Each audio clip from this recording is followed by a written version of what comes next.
नमस्कार साथियों, स्वागत है आप सभी का एक बार फिर से एक और नई बेहतरीन कहानी के साथ में आपके अपने पसंदीदा YouTube चैनल स्वर्णिम कहानियों में। तो साथियों, शुरू करते हैं इस कहानी को जिसका शीर्षक है कामना की पूर्ति। एक मनुष्य बहुत ही गरीब था, उसे धन की बहुत तंगी थी और धन की कामना भी थी। अतः उसने भगवान की उपासना की और उसकी उपासना से भगवान भी प्रसन्न होकर प्रकट हो गए और वरदान मांगने को कहा। उसने कहा, प्रभु मुझे धनवान बना दो। प्रभु ने कहा, तथास्तु। तो वह धनवान बन गया। अब उस क्षेत्र के जागीरदार जो उससे अधिक धनवान और अधिकार वाले थे, वे उससे टैक्स मांगते थे। परेशान होकर फिर से तपस्या में बैठ गया और प्रभु फिर प्रकट हुए और बोले, बताओ क्या चाहिए। भगवान, मुझे आप जागीरदार बना दो। भगवान ने कहा, तथास्तु। वह जागीरदार बन गया। अब उस क्षेत्र के राजा उससे टैक्स मांगने लगे।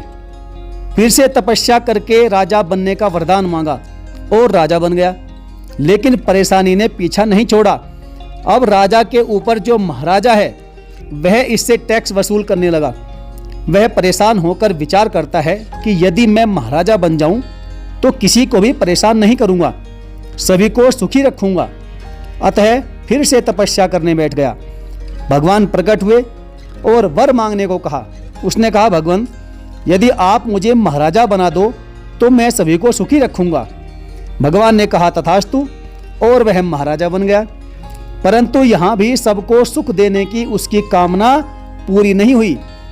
कहीं बाढ़, कहीं सूखा, कहीं भूकंप तो कहीं तूफान से उसकी जनता परेशान है, तो फिर महाराजा कैसे सुखी रह सकता है।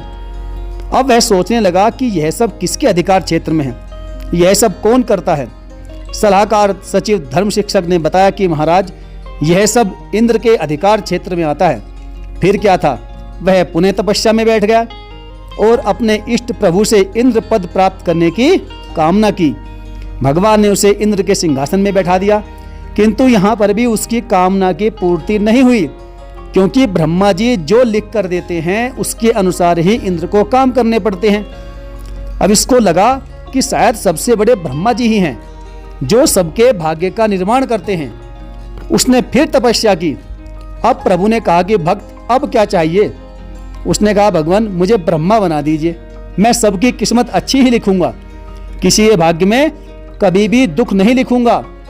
भगवान वरदान देकर चले गए, किंतु यहाँ भी उसकी कामना की पूर्ति नहीं हुई। कारण था कि यहाँ भी कुछ नियम हैं, जिन नियमों के तहत ही ब्रह्मा जी को काम करने पड़ते हैं। जीवों के कर्म के अनुसार ही उनका भाग्य लिखना पड़ता है। अब इसने सोचा कि इसका मतलब है कि परम स्वतंत्र तो भगवान विष्णु जी हैं और इनके ऊपर और कोई नहीं है। यह परम स्वतंत्र है, यह जो चाहे वह कर सकते हैं। यदि मैं उस पद पर पहुंच जाऊं तो सबको सुख ही सुख प्रदान करूंगा। भाई साहब पुनः तपस्या करने बैठ गए। प्रभु प्रकट हुए और बोले, अब क्या चाहिए। अब यह संकोच वश कुछ नहीं बोल रहा है। भगवान ने कहा, मांगो भक्त, क्या चाहिए, संकोच मत करो। मोरे नहीं अदय कछु तोरे, अर्थात इस संसार में ऐसा कुछ भी नहीं जो मैं तुम्हें नहीं दे सकता। जो मांगोगे वही मिलेगा। अब उसने घबराते हुए कहा कि भगवान आपके पद पर आना चाहता हूँ। भगवान ने कहा, तथास्तु, आइए, आपका स्वागत है। ले गए क्षीर समुद्र में और लक्ष्मी जी से कहा कि आज से इस पद पर ये महानुभाव ही विराजेंगे। लक्ष्मी जी ने कहा कि आइए, आपका स्वागत है। शेष सैया पर चढ़ने के लिए जैसे ही पैर उठाया वैसे ही किसी दीन दुखी की पुकार सुनाई पड़ी। त्राहिमाम प्रभु त्राहिमाम, भगवान मेरी रक्षा करें, भगवान मेरी रक्षा करें, त्राहिमाम। तुरंत उसकी रक्षा के लिए दौड़ पड़े। उसकी रक्षा करके लौटे ही थे कि दूसरे की पुकार, फिर तीसरे की पुकार। इस तरह 24 घंटे बीत गए। भाई साहब को शेष सैया पर पैर रखने का मौका ही नहीं मिला। दीनहीनों की रक्षा के लिए दौड़ते ही रहे और एक पल भी आराम करने का समय नहीं मिला। अंत में पुनः आंखें बंद करके बैठ गया और भगवान को याद किया। भगवान प्रकट हुए। अब क्या चाहिए, अब तो हमारे पास पद भी नहीं है। उसने कहा, भगवान मुझे क्षमा करें, आपने मुझे इतने सारे वरदान दिए, बस एक अंतिम वरदान और दे दो। भगवान ने कहा, बोलो। उसने कहा, भगवान मैं जैसा पहले था, अर्थात मैं पहले जहाँ था आप मुझे वहीं पहुँचा दीजिए, मैं वहीं सुखी रहूँगा। कम से कम हम सभी की रक्षा के लिए आप हमेशा तत्पर तो रहते हैं। और भगवान ने कहा, तथास्तु। और उसे उसकी पुरानी जगह पर ही पहुंचा दिया। साथियों, सीख क्या मिलती है? Moral of the story. साथियों, किसी ने सच कहा है कि कामना की पूर्ति कभी नहीं होती।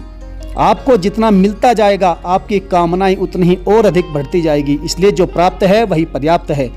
यह सच्चाई है कि इंसान जितनी अपने लिए सुविधाएं बढ़ाता रहता है उसके लिए दुविधाएं भी उतनी ही अधिक बढ़ती रहती है। आप अपने भौतिक सुखों की प्राप्ति के लिए धन संपत्ति खूब अर्जित कीजिए, लेकिन ईमानदारी से, बेईमानी से नहीं, और उसका कुछ हिस्सा जरूरतमंदों में भी दान कीजिए। साथियों, आपको यह कहानी कैसे लगी? आपने इस कहानी से क्या सीखा? आप हमें कमेंट करके जरूर बताएं। तो चलिए साथियों, मिलेंगे किसी और बेहतरीन एक नई कहानी के साथ में। तब तक के लिए धन्यवाद। जय हिंद, जय भोलेनाथ।